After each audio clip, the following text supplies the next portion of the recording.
ಗಂಗಾವತಿ ತಾಲೂಕಿನ ಮರಳಿ ಹೋಬಳಿಯ ಹೊಸ ಅಯೋಧ್ಯೆ ಗ್ರಾಮದಲ್ಲಿ ಹಕ್ಕುಪತ್ರ ವಿತರಣೆಯಲ್ಲಿ ಭಾರೀ ಅವ್ಯವಹಾರ ನಡೆದಿದೆ ಎಂದು ಆರೋಪಿಸಿರುವ ದಲಿತ ವಿಮೋಚನಾ ಸೇನೆ ಗ್ರಾಮ ಲೆಕ್ಕಾಧಿಕಾರಿ ಚೈತ್ರ ಅವರನ್ನು ಕೂಡಲೇ ಸೇವೆಯಿಂದ ಅಮಾನತುಗೊಳಿಸಬೇಕೆಂದು ಒತ್ತಾಯಿಸಿದೆ.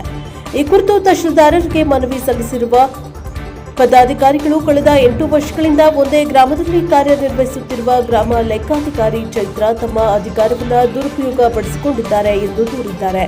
ಹಕ್ಕುಪತ್ರದಲ್ಲಿ ಪಕ್ಷಪಾತ 2001 ಮತ್ತು 2025ರ ಹಕ್ಕುಪತ್ರಗಳ ವಿತರಣೆಯಲ್ಲಿ ಹಣ ಪಡೆದವರಿಗೆ ಮಾತ್ರ ಮಣೆ ಹಾಕಲಾಗಿದೆ.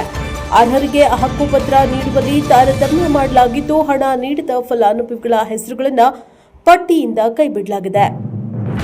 ಕಳೆದ 8 ವರ್ಷಗಳಿಂದ ಒಂದೇ ಸ್ಥಳದಲ್ಲಿ ಗ್ರಾಮ ಲೆಕ್ಕಾಧಿಕಾರಿ ರೈತರಿಗೆ ಬೆಳೆ ಹಾನಿ ಪರಿಹಾರ ದೊರಕಿಸುವಲ್ಲೂ ವಿಫಲರಾಗಿದ್ದಾರೆ.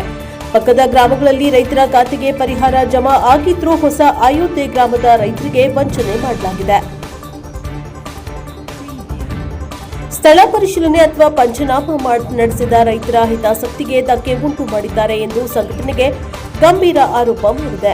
ಮುಂದಿನ 10 ದಿನಗಳ ಒಳಗೆ ಗ್ರಾಮ ಲೆಕ್ಕಾಧಿಕಾರಿ ಚೈತ್ರ ಅವರ ವಿರುದ್ಧ ಸೂಕ್ತ ತನಿಖೆಯನ್ನ ನಡೆಸಿ ಅವರನ್ನ ಸೇವೆಯಿಂದ ಅಮಾನತುಗೊಳಿಸಿದರೆ ಗ್ರಾಮಸ್ಥರ ಜೊತೆಗೂಡಿ ಮತ್ತು ತಹಶೀಲ್ದಾರ್ ಕಚೇರಿ ಮುಂದೆ ಉಗ್ರ ಹೋರಾಟ ಮತ್ತು ಧರಣಿ ಸತ್ಯಾಗ್ರಹ ಹಮ್ಮಿಕೊಳ್ಳಲಾಗುವುದು ಎಂದು ಸಂಘಟನೆ ಎಚ್ಚರಿಸಿದೆ. ಮನವಿ ಸಲ್ಲಿಸುವ ಸಂದರ್ಭದಲ್ಲಿ ರಾಜ್ಯ ಉಪಾಧ್ಯಕ್ಷ ಎಸ್ ದುರ್ಗಪ್ಪ, ಜಿಲ್ಲಾಧ್ಯಕ್ಷ ಎಸ್ ರಮೇಶ್, ಜಿಲ್ಲಾ ಪ್ರಧಾನ ಕಾರ್ಯದರ್ಶಿ ಹುಲಗಪ್ಪ ಟಿಪುಡಿ, ಭೀಮೇಶ್ ವಡ್ರಕಲ್, ನಿಂಗಪ್ಪ ಮಾರುತಿ, ಹಿರೇವಂಕಲಕುಂಟ ಸೇರಿದಂತೆ ಹಲವು ಪದಾಧಿಕಾರಿಗಳು ಉಪಸ್ಥಿತರಿದ್ದರು. ಬ್ಯೂರೋ ರಿಪೋರ್ಟ್ ಶರಣಪ್ಪ, ಪ್ರಶಾಪ ಟಿವಿ, ಗಂಗಾವತಿ. ಗ್ರಾಮದಲ್ಲಿ ಒಂದು ಎಲ್ಲ ಸಾರ್ವಜನಿಕರವಾಗಿ ಬಡ ದಲಿತರು ಇರಲಿ, ಬಡ ಸಾರ್ವಜನಿಕರಿರಲಿ ಹಕ್ಕುಪತ್ರ ಕೊಡುವಂಥ ಕೆಲಸ ಇವತ್ತು ಮೇಡಮ್ ಅವರು ಮಾಡಿರ್ತಾರೆ. ಅದರಲ್ಲಿ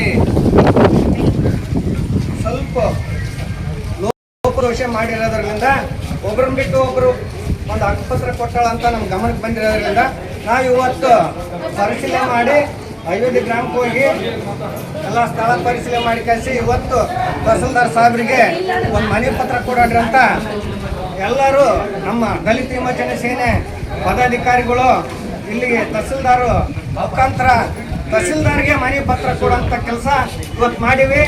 ಮುಂದಿನ ದಿನದಲ್ಲಿ ಆ ಅಮ್ಮ ಕೆಲಸ ಮಾಡ್ಬೇಕಾದ್ರೆ ಸರಿಯಾದ ರೀತಿಯಿಂದ ಬಡವರು ಎಲ್ಲಿದ್ದಾರ ಅದನ್ನು ಬಡವರಾಗಲಿ ಸಾರ್ವಜನಿಕರಾಗಲಿ ಯಾರು ಬಡವರು ಅಂತೇನಿಲ್ಲ, ಅಲ್ಲಿ ಯಾರಿಗಾರ ಪರಿಶೀಲನೆ ಮಾಡಿ ಕಳಿಸಿ ಕೊಡುವಂತೆ ಹಕ್ಕುಪತ್ರ ಆಗಲಿ ಪರಿಹಾರ ಆಗಲಿ ರೈತರದ್ದು ಎಲ್ಲ ಪಟ್ಟ ಪರಿಹಾರಗಳು ಹಕ್ಕುಪತ್ರಗಳು ಕೊಡುವಂಥ ವ್ಯವಸ್ಥೆ ಇವತ್ತು ಆಗ್ಬೇಕಂತ ಇವತ್ತು ತಹಸೀಲ್ದಾರ್ ಸಾಹೇಬರಿಗೆ ನಮ್ಮ ಮುಖಾಂತರ ದಲಿತ ವಿಮೋಚನೆ ಸೇನೆ ಮುಖಾಂತರ ಇವತ್ತು ಮನವಿ ಪತ್ರವನ್ನು ಸಲ್ಲಿಸಿದ್ದೇವೆ.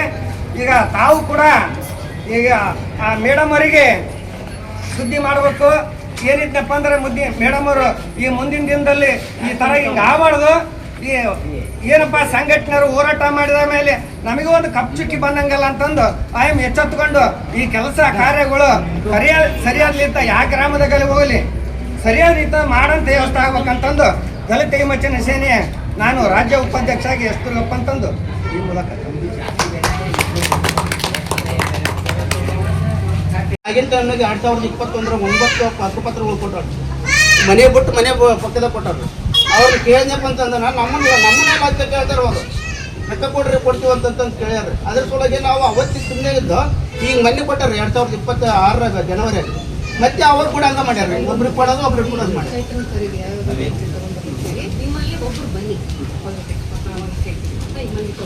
ಏನಿಲ್ಲ ಸರಿಪಡಿಸಿ ಒಟ್ಟ ಹಕ್ಕುಪತ್ರ ಕೊಡುವಂಥ ವ್ಯವಸ್ಥೆ ಮಾಡಂತ ಮೇಡಮ್ ಅವ್ರನ್ನ ಕಳಿಸಿ ನೀವು ಸ್ವಲ್ಪ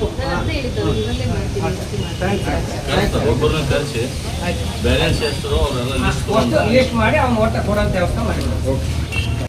ಮಾನ್ಯ ತಹಶೀಲ್ದಾರ್ ಸಾಹೇಬರಿಗೆ ಇವತ್ತು ನಮ್ಮ ಅಯೋಧ್ಯೆ ಗ್ರಾಮದ ಗ್ರಾಮ ಲೆಕ್ಕಾಧಿಕಾರಿ ಆಗಿರ್ತಕ್ಕಂಥ ಚೈತ್ರ ಮೇಡಮ್ ಅವರು 2021ರಲ್ಲಿ ಹಕ್ಕುಪತ್ರವನ್ನು ಮನೆಯ ಹಕ್ಕುಪತ್ರವನ್ನು ವಿತರಣೆ ಮಾಡಿದರು. ವಿತರಣೆ ಮಾಡಿದ ಸಂದರ್ಭದಲ್ಲಿ ಆಗಿನ ಟೈಮ್ನಲ್ಲಿ ನಾವು ಅವ್ರನ್ನ ವಿಚಾರಿಸಿದ್ವಿ. ಏನಂತ ವಿಚಾರಿಸಿದ್ವಿ ಅಂದ್ರೆ, ನಾವು ಯಾಕೆ ನಮಗೆ ಕೊಡಲ್ಲ ಹಕ್ಕುಪತ್ರ, ಎಲ್ಲರಿಗೂ ಕೊಡ್ತಾಯಿದ್ರು, ಬರೀ 9 ಮಂದಿಗೆ ಕೊಡ್ತಾಯಿದ್ರೆ, ಇವು ಇನ್ನೂ ಉಳಿಕೆದಾರೆ ಏನಾಗ್ಯಾರ ಅಂತಂದು ಕೇಳಿದ್ರ. ಇಲ್ರಿ ಅವ್ರು ಬಡ ಭೂಮಿ ಐತೆ ಅದ್ರ ಸಲುವಾಗಿ ಅವ್ರಿಗೆ ಕೊಟ್ಟಿವಿ ಅಂತಂತಂದ್ರು. ಸರಿ ಬಿಡು ಅಂತಂತಂದು ನಾವು ಅಲ್ಲಿಂದ ಇಲ್ಲಿವರೆಗೆ ಸಿಮ್ಕೆ ಆಗಿದ್ವಿ. ಸಿಗ್ಕಾದ್ಮೇಲೆ ಈಗ ಮತ್ತೆ 2026 ಜನವರಿ ಮತ್ತೆ ಎಷ್ಟೋ ಮಂದಿ ಕೊಟ್ಟಾರ ಹಕ್ಕುಪತ್ರ.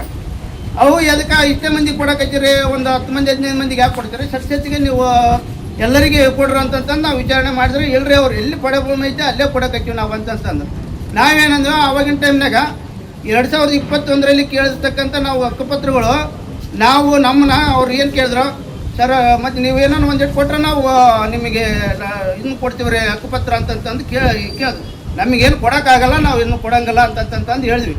ಹಂಗಾಗಿ ಅವರು ಈ ಮನೆ ಇದ್ದಾಳ್ರಿ, ಈ ಮನೆ ಬಿಟ್ಟು ಇಲ್ಲೇ 1-2 ಕೋಟ್ನಾಗ ಅವ್ರಿಗೆ ಆ ಕಡೆ ಬಗ್ಲ ಇದು ಬಡಭೂಮಿ ಇರಂಗಿಲ್ಲ ಅವ್ರಿಗೆ. ಅದ್ರ ಸಲುವಾಗಿ ಒಬ್ಬರು ಬಿಟ್ಟು ಒಬ್ಬರು ಯಾಕೆ ಕೊಟ್ಟಿರಿ, ಎಲ್ಲರಿಗೆ ಕೊಡಬೇಕಾಗಿತ್ತು ಅಂತಂತಂದು ನಾವು ವಿಚಾರಣೆ ಮಾಡಿವ್ರಿ. ಅವ್ರು ಹಕ್ಕುಪತ್ರ ಕೊಡಬೇಕಾದ್ರೆ ತಾವು ಲಂಚ ಕೇಳ್ತಾ ಇದಾರೆ ಅಂತಂತಂದು ನಾವು ನಮ್ಮ 2 ಮಾತುಗಳನ್ನು ಅನಿಸಿಕೆ ಹೇಳ್ತೀವಿ.